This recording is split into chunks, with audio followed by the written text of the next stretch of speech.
कूद जाऊंगा, फन जाऊंगा, मर जाऊंगा, हट धर्मेंद्र का डायलॉग आज अमर हो गया। धर्मेंद्र का डायलॉग था कूद जाऊंगा, फांद जाऊंगा दुनिया वालों। आज वही टंकी धर्मेंद्र की कहानियों में कहीं ना कहीं आज भी याद की जाती है। आप सोच रहे होंगे धर्मेंद्र का टंकी से कैसा रिश्ता था। फिल्म याद है शोले, जिसमें उन्होंने टंकी पे चढ़ा था और कई वहाँ से बोला था कि अगर मेरी शादी नहीं हुई तो कूद जाऊंगा। इसके बाद तमाम वीडियोस वायरल हुए, लोग टंकी पर चढ़ने लगे अपने प्यार को जताने के लिए। आज उसी टंकी से एक बात आपको बताना चाहूँगा। धर्मेंद्र तो इस दुनिया में आज नहीं रहे। 89 साल की उम्र में उनका आज निधन हो गया और इसके बाद कहीं ना कहीं उनके फैंस या कहा जाए हर कोई याद आज उन्हें कर रहा है, चाहे प्रधानमंत्री हो चाहे रक्षा मंत्री हो।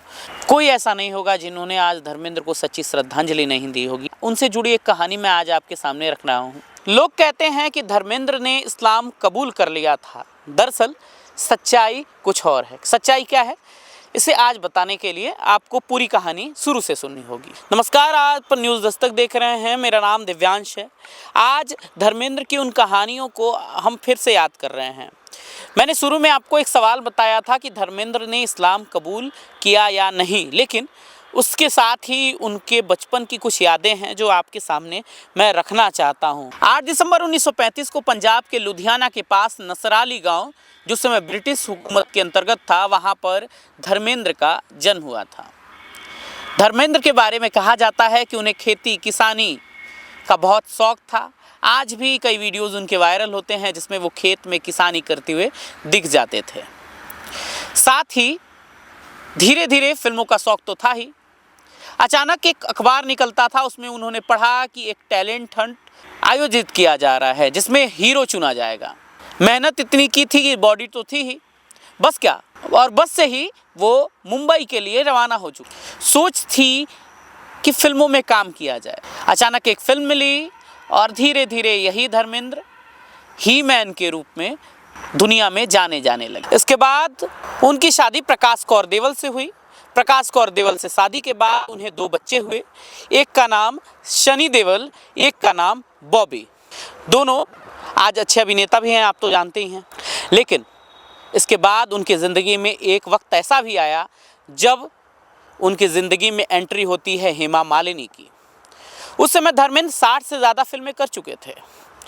ही मैन की इमेज तो बन चुकी थी और यही ही मैन की इमेज हेमा मालिनी को पसंद आ गई। शुरू में वो उनसे बचती थी। शोले फिल्म था। शोले फिल्म के दौरान मुलाकात हुई, बातचीत हुई और बातचीत का प्यार में बदल गया, पता भी नहीं चला। फिर दोनों ने तय किया कि शादी कर ली जाए। लेकिन आप तो जानते हैं कि हिंदू रीति रिवाज में 2 शादी करना कितना मुश्किल रहता है। कहा जाता है कि उन्होंने दूसरी शादी करने के लिए इस्लाम धर्म कबूल कर दिया। अब सवाल उठते हैं, क्या उन्होंने वाकई में इस्लाम धर्म कबूल कर लिया? कहा तो ये भी जाता है कि अगर धर्मेंद्र ने इस्लाम धर्म कबूल करने के बाद अपना नाम दिलावर खान और हेमा मालिनी का नाम आयशा बी रखा था। लेकिन सच्चाई कुछ और है। दरअसल धर्मेंद्र ने खुद कहा है कि मैं वैसा व्यक्ति नहीं हूँ जो अपनी शौक के लिए धर्म बदल दे। लेकिन आज भी कहीं ना कहीं उनकी कहानी में इस्लाम धर्म का जिक्र आ जाता है कि उन्होंने इस्लाम धर्म में शामिल होकर दूसरी शादी की थी। इसके बाद हेमा मालिनी के 2 लड़कियां हुईं। एक का नाम ईशा देवल, एक का नाम अहाना। लेकिन जिस तरीके से धर्मेंद्र की 89 साल में मौत हुई, आज भी ये सवाल कहीं ना कहीं लोगों के जहन में बना हुआ है कि क्या वाकई में धर्मेंद्र ने इस्लाम धर्म कबूल किया था या सिर्फ एक अफवाह थी। हालांकि ये सवाल भी अब दुनिया से जा चुका है और लोग आज उन्हें याद कर रहे हैं। और वाकई में उनकी अच्छी कहानियों को देखकर, उनकी फिल्मों को देखकर, उनसे जुड़े हुए कहानियों को देखकर लोगों के अंदर एक अचरज माहौल रहता है। ये कहानी थी धर्मेंद्र की, ये अपनापन था धर्मेंद्र का, ये यमला पगला दीवाना था धर्मेंद्र का। और फिल्मों में जिन्होंने इतना योगदान दिया, उनकी कहानी आज बतानी थी। तो आज टंकी से लेके ज़मीन तक हमने रिपोर्टिंग करके बताया, हमने उनकी कहानियों को बताया कि किस तरीके से धर्मेंद्र थे।